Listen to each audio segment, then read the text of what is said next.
Низ вековите со војни, шумите биле бојно поле, заштита и ноќевалиште за борците. Претходно служели за огрев, градиво и храна. Тука настанувале пасишта, со кои руралниот човек преживува.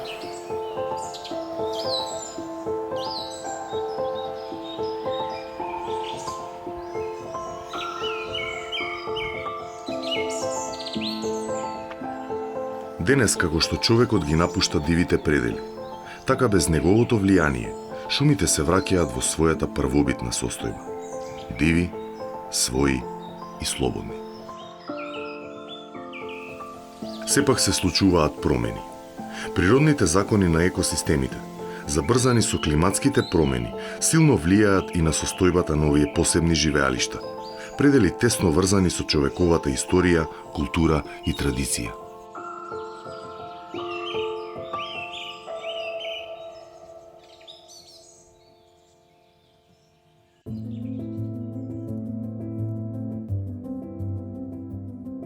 Двете гранки на официјалниот хералдички грб на преседателот на Македонија се всушност гранки од видот македонски даб. Тој го добива неговото име поради распространетоста на териториите кои ги освојувал Александар Македонски.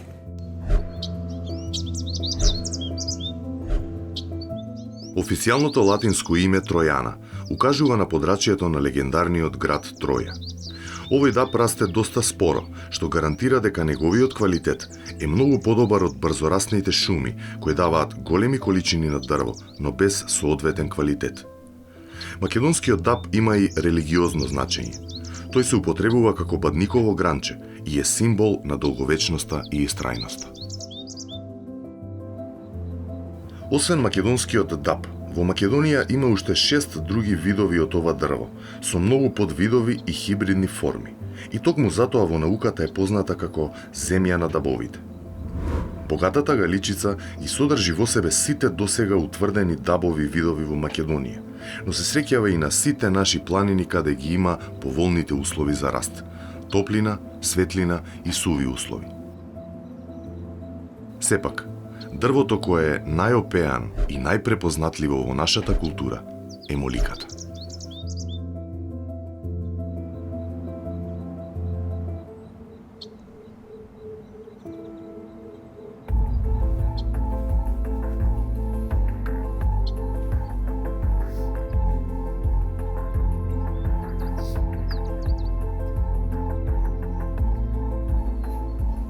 Пред околу 200 години, германскиот ботаничар Август Гризебах, патувајќи низ светот да открива нови видови, овде на Баба планина ја открива моликата.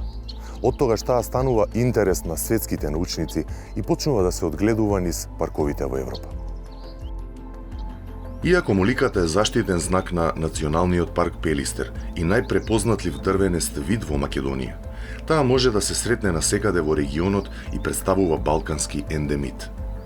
Уникатноста на Пелистер е што тука моликата се сретнува во полн сјај. Или барем така било досега.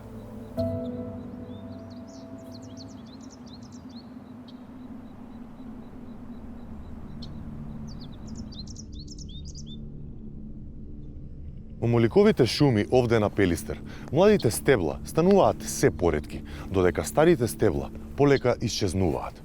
Тоа значи дека ако продолжи овој тренд, моликата за неколку децении од сега ќе биде на работ на исчезнување.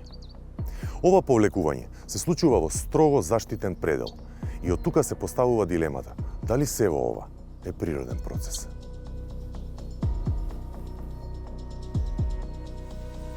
Прашањето го мотивирало истражувањето на експертите од Институтот за шумарство при УКИМ и од Националниот парк Пелистер.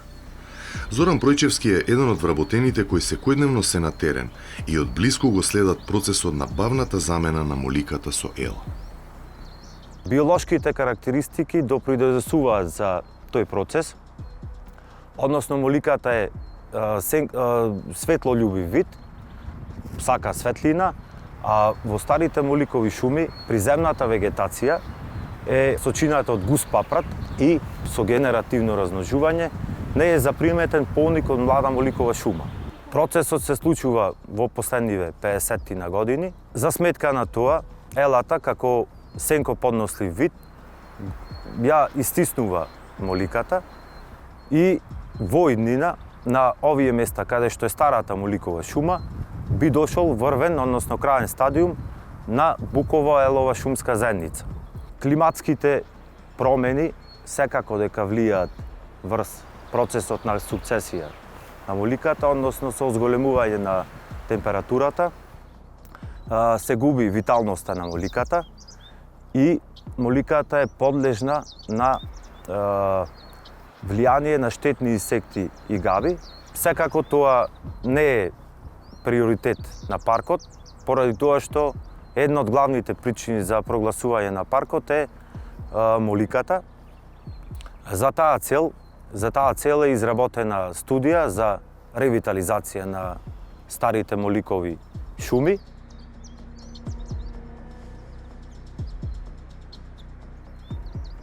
Ако го откорнам овој папрат и ако исачам елата која агресивно ја напаѓа моликата, можеби ќе го спречам нејзиното уништување.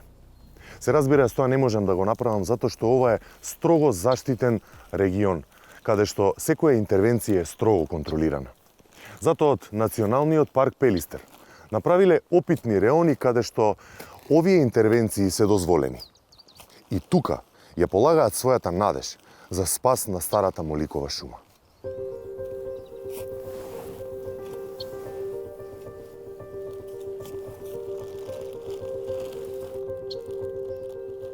Моликата е од големо еколошко и културно-историско значење и поради тоа неминовна е акција од страна на човекот. За таа цел, во соработка со Шумарски факултет од Скопје, изработена е студија за ревитализација на старата моликова шума, во која што се предвидени подигање на опитни или огледни површини, во кои што ќе бидат засадени млади моликови стебла со површина од 20 на 20 метри, односно 400 метри квадратни, кои што во иднина тие насади би биле носечки насади и би го потпомогнале обновувањето на моликата во старите моликови шуми. Тие опитни површини функционираат така што засадени се млади моликови садници на површина од 400 метри квадратни, вкупно се 10 на број, а секако во иднина и планираме да ги зголемуваме тие површини. Тие површини во иднина би биле носечки насади за обстанокот и размножувањето на моликата. Бавното исчезнување на моликата е исклучиво природен процес. Шумата го доживува својот така наречен климакс и заминува. Но промените во шумата на Пелистер не значат дека моликата ќе исчезне од македонските планини. Напротив, промените не донесоа до ново откритие. Млади стебла од молика се најдоа на Мавровските падини. Светлината и температурата на Мавровските планини создава услови за раст на моликата. Минатите години се случуваат микроклиматски промени кои исто така влијаат врз шумите и на овие планини. Еден од главните фактори зошто Националниот парк Маврово го добива статусот на заштитено подрачје се старите и зачувани шуми од смрча. Приказната за моликата на Пелистер е слична како и онаа за смрчата во Маврово и поради сличните еколошки фактори, таа е во фаза на повлекување и на исчезнување. Шумската заедница од смрча во Македонија за прв пат е истражувана од австрискиот ботаничар Ханс М. во 1958 година. Денес, во негова чест, Шумарскиот факултет во Скопје го носи токму неговото име. Локалитетот Торбешки мост во Националниот парк Маврово е најјужната точка на која може да се најде смрчата. Таа е води потекло уште од глацијалата, значи од последниот дел од глацијалата, и причините што се задржала во овој дел, значи треба да се бараат во микроклимата, во експозицијата, посебно значи што зазема северно-северозападна експозиција и еден дел од почвата која што и одговара значи на смрчата. Главна друга специфика е значи овој микроклимата, овој дел, значи кој е специфичен во однос на влажноста. Овде воздухот има релативно голема влажност и се спојуваат воздушните маси од јадранот и од континенталниот дел, што овозможува голема количина на влажност и голема количина на дождови и голема количина на вода, што посебно одговара за опстојување на смрчата. Да не би било тоа, сигурно нема да опстане овој дел од најужен дел од паркот. Последниве години откако се вршени истражувања, утврдено е дека смрчата почнува да се суши. Контактирано е со стручњаци од Шумарскиот факултет. Заеднички е констатирано дека можни причини или делумни причини можат да бидат од една страна староста на смрчата, она доживување презрелост, затоа што тука воопшто во овој предел, оваа шумска заедница не е вршена никаква интервенција. Промена на микроклимата е многу важна, од причина што сигурно промената на релативната влажност влијае, ако таа е намалена, тогаш може да биде една од причините, и инвазивноста на елата, односно Abies albak, која е огромна и го зазема местото на смрчата. Тоа се забележува преку суви стебла и поголеми суви стебла кои се сушат, и на тие места одно се наоѓаат подмладок, се доаѓа од ела. Овие се делумни причини. Сигурно дека треба, за да утврдиме прецизно, треба да се направат, постават мерни станици. Освен промената на микроклимата, ретките шумски видови страдаат и од други поагресивни и поиздржливи видови дрва. Тука човекот има влијание особено во деловите каде гради викендици и сади нови дрвја со цел да ги збогати своите дворови. Ова може да и наштети на околната шума, доколку се насади вид кој не е домашен. Тој може да се расшири надвор од дворот и да им наштети на домашните шумски видови.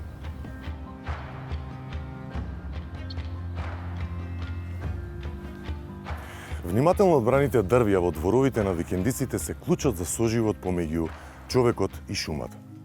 На тој начин човекот се заштитува себе си, природата, но и својот дом. Всушност, сите шуми се важни, независно дали се во дивина или се урбани. Важноста на шумските екосистеми не завршува на границите на градовите и урбаните средини. Туку напротив, денес повеќе од било кога, урбаните шуми стануваат главен услов за квалитетен живот во градовите. Шумите во градовите ја регулираат температурата, бучавата, загаденоста, но во случајот со Скопје, тие го чуваат градот од ерозија. После повеќе децении се прави обид сето ова, што е практично и символ на градот, во голема мера да се заштити. Се разбира, станува збор за почетоци. Од она што можеме да го забележиме, дека станува збор за подрачје кое што е изложено на плитки ерозивни процеси во однос на силни дождовни врнежи и атмосферски влијанија, на еолски, ветровите ерозии, но исто така на дел на влијание на човекот.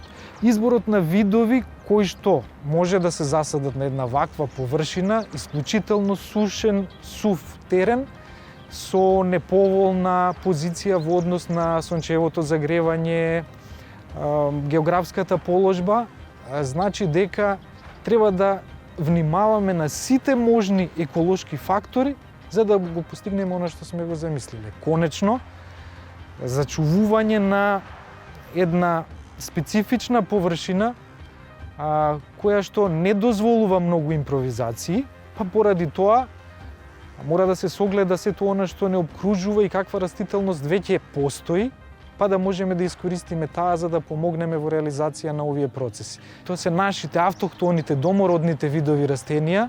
Тука пред се мислам на грмушестата и дрвенестата вегетација.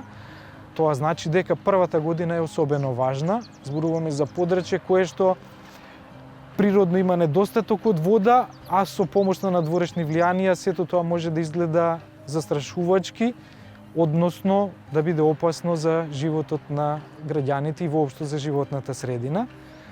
Тоа значи дека во следните 5 години би требало полека да се проширува грмушестата вегетација, за да конечно после 10 години успееме да го видиме она за што и сме почнале, односно една урбана шума на вака лош простор, која секако ќе има заштитен карактер. Конечно, урбаната шума е шума и таа е незаменлива од секој аспект.